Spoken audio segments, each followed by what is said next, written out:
ใช่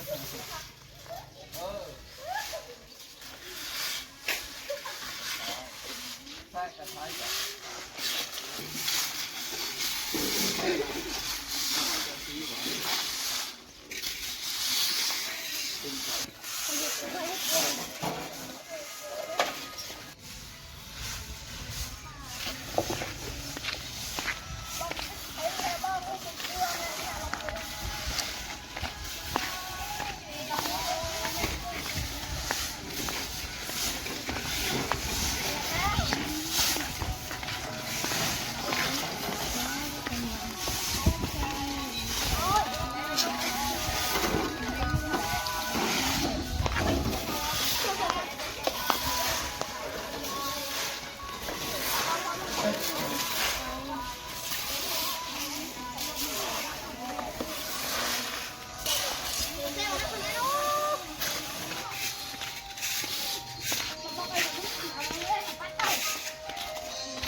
รักดีๆได้ไหม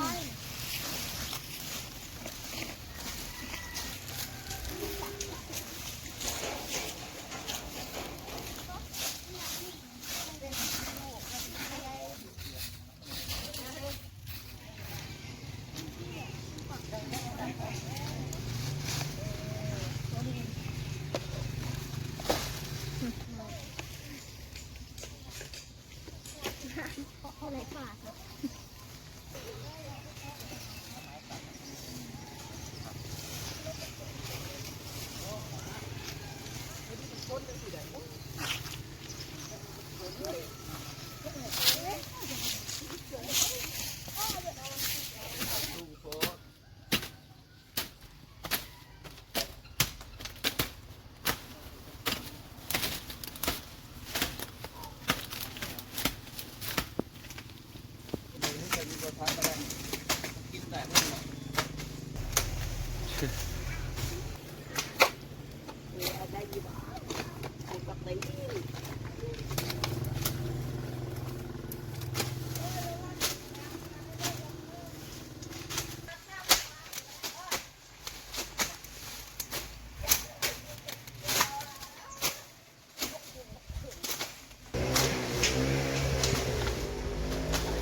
สุวรรณจิตสัง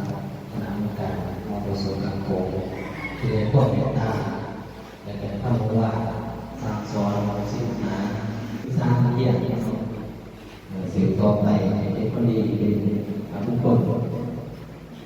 นดีระบบของสร้างต่อไปขอ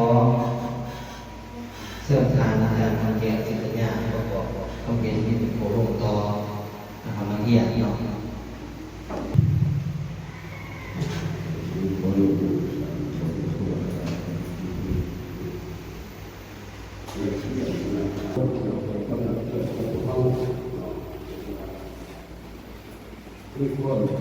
ของอ่ะ